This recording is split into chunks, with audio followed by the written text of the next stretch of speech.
दोस्तों, हम हर हफ्ते बड़ी मेहनत से आपके लिए एक दिल दहला देने वाली एनिमेटेड हॉरर स्टोरी बनाते हैं। तो अगर आप हमारी कहानियां एंजॉय कर रहे हैं तो हमारे चैनल को सब्सक्राइब कीजिए और हमारी लेटेस्ट वीडियोस की नोटिफिकेशन के लिए बेल आइकन दबाना मत भूलना। Labubu horror story. मिलेन अपने डॉग बायो के साथ चाइना के शंघाई शहर में रहती थी। वैसे तो वो चाइना के एक छोटे से गांव से थी, पर अपने फादर की डेथ होने के बाद वो अपनी माँ और बहन के लिए पैसे कमाने शंघाई शिफ्ट हुई थी। मिलेन की पर्सनालिटी बहुत ही स्वीट सी थी और वो एक टॉय शॉप में काम करती थी। उसे टॉयज बहुत पसंद थे, लेकिन उन टॉयज में से उसे सबसे ज्यादा पसंद थी डॉल्स। क्योंकि वो एक टॉय शॉप में काम करती थी तो वो डिस्काउंटेड रेट्स पर अपनी मनपसंद डॉल्स ले लेती थी। उसके घर में अलग अलग देशों से आई हुई यूनिक डॉल्स थी। एक दिन उसकी शॉप में एक लिमिटेड एडिशन लबूबू डॉल का कलेक्शन आया, जहां सारी डॉल्स आते ही बिक गईं। एक डॉल मेलिन ने पहले से ही अपने लिए अलग रख ली थी। उस लबूबू डॉल का कलर गोल्डन था, एक ऐसा शेड जो बाकी लबूबू डॉल से अलग था। वो डॉल बहुत ही सुंदर थी और उस लबूबू जितनी क्यूट स्माइल मेलिन ने पहले कभी नहीं देखी थी। मेलिन उस लबूबू डॉल को अपने घर ले गई। वो उस दिन बहुत खुश थी और बस उस लबूबू डॉल को निहारती जा रही थी। उस डॉल की प्यारी सी नीली आंखें, गोल्डन कलर का सुंदर सा फर, लंबे लंबे कान और प्यारी सी बड़े बड़े दांतों वाली स्माइल। मेलिन ने उस लबूबू को जोर से गले लगाया, उसकी ढेर सारी फोटोज खींची और अपने डॉग बाओ को उसकी डॉल फैमिली के नए मेंबर से इंट्रोड्यूस कराया। पर जहां बाओ सारी डॉल्स को देखकर खुशी से अपनी पूंछ हिलाता हुआ पूरे कमरे में इधर उधर भागता था, वहीं वो उस लबूबू डॉल को देखकर बहुत जोरों से भौंकने लगा, गुर्राने लगा। मेलिन को ये बात थोड़ी अजीब लगी, पर उसने सोचा कि बाओ शायद डर रहा होगा, तो उसने डॉल को अपनी शेल्फ पर रखा और सोने चली गई। मेलिन का डॉग बाओ, जो हमेशा उसके पास सोता था, उस डॉल को घूरता रहा और कमरे से बाहर भाग गया। अगली सुबह ऑफिस जाने से पहले बाओ लबूबू को देखकर जोर से भौंक रहा था। जैसे ही मेलिन घर से निकलने वाली थी, बाओ ने उसकी जीन्स पकड़ ली और उसे खींचकर उसके शेल्फ के पास ले जाने लगा। मेलिन ने बाओ को डांटा, लेकिन वो सुन ही नहीं रहा था। मेलिन ने गुस्से में बाओ को बाथरूम में बंद कर दिया और शॉप के लिए निकल गई। उस दिन उसका अपने टॉय स्टोर में सबसे खराब दिन गुजरा। हमेशा सबसे प्यार से बात करने वाली मेलिन अपने कस्टमर से लड़ पड़ी और उसे पता नहीं उस पर इतना गुस्सा आ गया कि वो उसके ऊपर चिल्ला दी। उसके बॉस ने उसी वक्त मेलिन को बहुत डांटा और उसे काम से निकाल दिया। मेलिन को कुछ समझ नहीं आया कि उसे अचानक इतना गुस्सा कैसे आ गया। वो रोते रोते वापस घर गई। उसने अपने बाथरूम का दरवाजा खोला। This is a true story. One night, 17 kids walked outside, and they never came back. Matthew, where are you? A lot of people die in this story, in a lot of really weird ways. This is where the story really starts. और तभी बाओ जोर से भौंकने लगा, लेकिन रोती हुई मेलिन का चेहरा देखकर वो शांत हो गया और उसकी भी आंखों में आंसू आ गए। मेलिन उस रात जल्दी सो गई थी। सोते हुए उसे किसी की हंसी सुनाई दी, एक अजीब सी हंसी जो उसने कभी नहीं सुनी थी। तभी उसने देखा कि उसके कमरे के कोने में कोई खड़ा हुआ उसे घूर रहा है। अंधेरे की वजह से वो उसे ठीक से देख नहीं पा रही थी।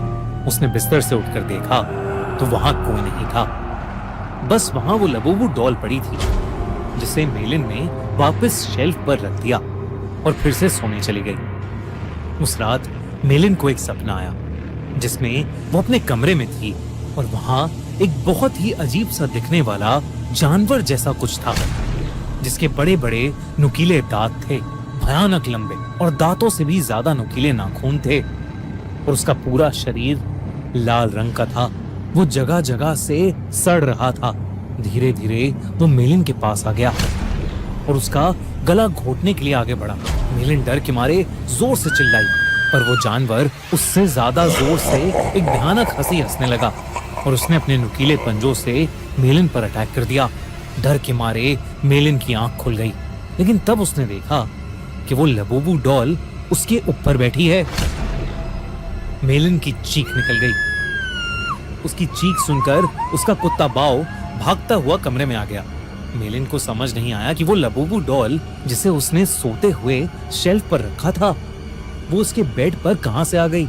उसने ध्यान से उस डॉल को देखा तो वो डॉल अब पहले से ज्यादा हंस रही थी। मेलिन कुछ समझ पाती कि इससे पहले ही मेलिन के डॉग बाओ ने उस डॉल को अपने दांतों से खींचा और उसने उसके चिथड़े चिथड़े कर दिए। मेलिन पसीने से भीगी हुई थी और उसका सर दर्द से फट रहा था, इसलिए उसने बाओ को कुछ नहीं कहा। मेलिन ने उस लबूबू डॉल को डस्टबिन में डाला और बाओ को अपने पास बुलाकर फिर से सोने चली गई। जब वो सुबह उठी तो उसका सर पिछली रात से भी ज्यादा दर्द कर रहा था। साथ ही साथ उसके हाथों पर छोटे छोटे लाल दाने आ गए थे। बाओ भी कमरे में नहीं था। उसने बाओ को आवाज लगाई, पर उसको अपनी बात का कोई जवाब नहीं मिला। मेलिन हॉल में गई, लेकिन बाओ वहां भी नहीं था। वो पूरा घर ढूंढने लगी, लेकिन वो कहीं नहीं मिल रहा था। आखिर में वो अपने बाथरूम में गई। बाओ बाथरूम में भी नहीं था, लेकिन जब उसने अपना चेहरा शीशे में देखा तो उसका पूरा चेहरा उन छोटे छोटे लाल दानों से भर गया था। ऐसा लग रहा था कि जैसे किसी ने उसे काटा हो। तभी बाथरूम मिरर में उसे दिखा कि उसके कंधे के पीछे कुछ भयानक सा था, जो बिल्कुल उस जानवर के जैसा लग रहा था जो उसके सपने में आया था, और वो जोर जोर से हंस रहा था। पर जैसे ही मेलिन मुड़ी, वहां कोई जानवर नहीं बल्कि बाथरूम के शेल्फ के ऊपर लबूबू डॉल रखी थी। मेलिन को ये अपनी आंखों का धोखा लगा। उस लबूबू डॉल को तो उसके कुत्ते बाओ ने तहस नहस कर दिया था, तो अब वो डॉल वहां कैसे आ सकती थी। बल्कि अब उस डॉल के चेहरे की स्माइल एक प्यारी सी स्माइल से बदलकर एक बहुत भयानक हंसी में बदल चुकी थी। मेलिन अब घबरा गई थी और वो बाओ को आवाज देती हुई घर के बाहर चली गई, लेकिन वो आसपास कहीं नहीं मिल रहा था। जब वो वापस घर में घुसी तो उसके होश उड़ गए। वो लबूबू डॉल अब किचन के सिंक के पास पहुंच गई थी। उस डॉल के हाथ और दांत लाल पड़े थे। जब मेलिन ने सिंक के नीचे देखा तो उसके रोंगटे खड़े हो गए। वहां उसके डॉग बाओ की बॉडी पड़ी थी और उसमें से खून बह रहा था। ऐसा लग रहा था कि जैसे उसको किसी ने बुरी तरह नोच खाया है। बाओ मर चुका था और ये देखकर मेलिन की हालत खराब हो रही थी। उसे समझ आ गया था कि लबूबू डॉल कोई आम डॉल नहीं है। उसने इंटरनेट पर लबूबू डॉल से जुड़ी इंफॉर्मेशन सर्च करनी शुरू कर दी। इंटरनेट पर उसने न्यूज पढ़ी तो कई लोगों को उनकी लबूबू डॉल्स हॉन्ट कर रही थी। पूरी दुनिया भर में लबूबू डॉल्स के हॉन्टेड होने के ऐसे कई केसेस सामने आ चुके थे।